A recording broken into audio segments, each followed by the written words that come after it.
Hello guys, welcome back to Tronic Xenergy, where we do fun stuff all day, all time.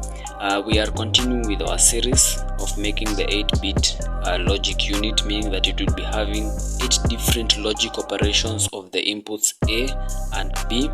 And we are moving on well. We started off with the AND gate, we went to the OR gate. Now we are going to a NAND gate. Yes, today we are doing a NAND gate operation, and we are going to combine all of them from the AND or the NAND together. Those all three inputs to this 4x1 multiplexer. This IC is a 74153 IC, has two 4x1 multiplexers like this. And when we are finishing with our circuit, we are going to combine both of the multiplexers to make a 8x1 multiplexer. So that's why we are going to be having an 8x1 logic unit. Yes, so this is our journey to make the 8-bit ALU. So first we are going to go with the logic, then next time we are going to go with the arithmetic, and finally we are going to combine all of them together in an 8x1 multiplexer, meaning that it will be doing arithmetic and it will be doing logic at the same time. So as I've said, today we are doing a NAND gate, and that NAND gate I've given it this code. So the NAND gate is right here, NAND gate.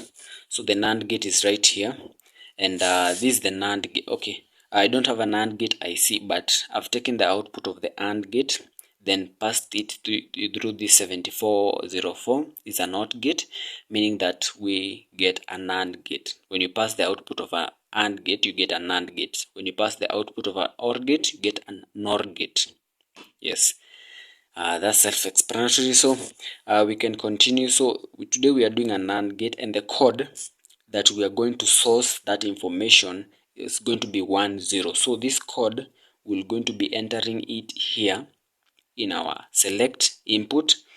Then once we enter this code, the output is going to show us the NAND gate operation. So this is a special code for the NAND gate. So 10 will be NAND.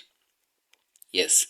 So NAND gate, I've entered it in D2, which is pin number 12 of the IC.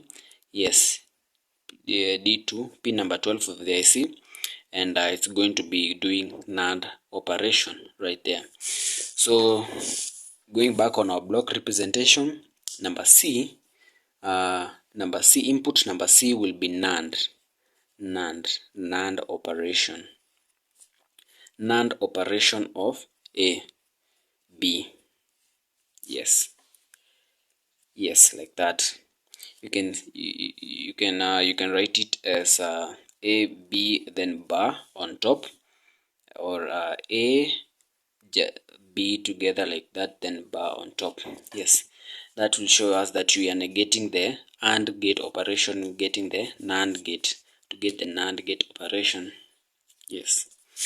So we are moving on well, and the NAND gate operation, I've written for you a small truth table for you to see. So if A and B are 0, you get a 1 output. If A is 0 and B is 1, you get a 1 output. If A is 1, B is 0, you get a 1 output.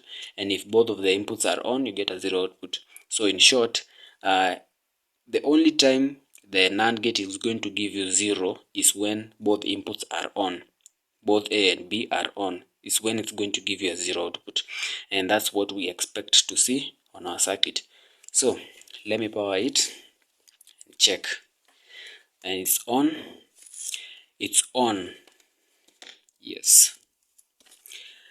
So immediately it's on, and the outputs are 0. Why? I think I explained it in last video. The inputs are 0. The select is 0, 0, meaning that we have selected AND operation. When the select is 0, we have selected AND operation. And checking on our AND operation, both inputs A and B are 0. So meaning it's going to give you a 0 output. That's why the output is 0. So let's go straight to NAND operation. So for NAND, we have seen that when the inputs are off, we get a 1 output. The only time we get a 0 output from the NAND gate is when both inputs are on. Okay, yes. So let's go straight to the NAND operation and check. So for a NAND, we said that the code that's going to be giving us NAND operation is going to be 1 0. So let's put 1 0 on our circuit. Hope you can see well. So 1 0, yes. Yeah, you can assume this last LED don't look. We are only using these two LEDs right here, so that's why you see 1 0 0 1 1 1. So we are only using these two LEDs. Then finally we are going to use this LED when we have the 8x1 multiplexer. Yeah. So the code 1 0. We have placed 1 0, so meaning that we have the NAND operation. So this multiplexer is changed to look at the NAND operation of our inputs A and B. So for that, you can see here, because both inputs are 0, we get a 1 output. That's why it's 1. So let's put B on and check. B on. Once B is on, nothing changes because because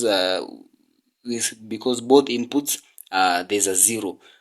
So regardless whether they have 1 0 0 1, or it's going to give you a 1 output. The only time it's going to give you a 0 output is when both inputs are on. So let's put both inputs and check how it's going to behave. So both inputs, and once I place both inputs, it turns off. Why? Because our NAND truth table says that 1 1 gives you a 0. So that's why it's 0. So yes, so that's our NAND operation, and that's what I wanted to show you today. So for this, both inputs are on, the NAND operation is 0. But if you check, both inputs are on, on AND gate, both inputs are on, it's going to give you a 1 output. So let's give it the AND operation code to check if it's going to give you a 1, because both inputs are on, it should give us a 1 in the AND operation.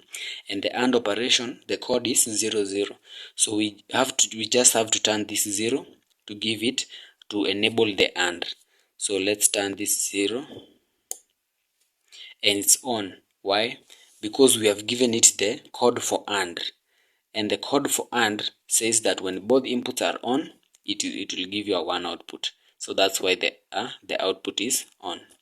If you give it an OR code, the OR code will still be on because either of the inputs are on. So for the OR operation, if either A or B is on, it's going to give you a 1 output, regardless of where the 1 is. So if we give it the OR code is 0 1. So we give it 0 1, and it's on because either of the inputs are 1. Yes. So that's basically, so today we have added the AND operation, and yes, it's working properly. Now we have 3 inputs on our 4x1 multiplexer. We are remaining with one of this D, we are remaining with one, and it's going to be a NOR operation. Then we are going to do all of them to check how they are communicating with each other and how they are working. Yes, how they are working. So the inputs are still A and B, and yeah, we're moving on well. Finally, remember, we are going to connect these two ICs together, these two multiplexers together, to make the 8x1 which will enable us to even add this XNOR output there. We are going to add some NOT A, we are going to add NOT B, we are going to make XNOR, yes, and we're going to keep it there, meaning that we'll be having we'll be using the IC fully. Yes. So thank you very much, guys, for watching. Please subscribe to Tronics Energy, where we do fun stuff all day, all time. Hope to see you next time.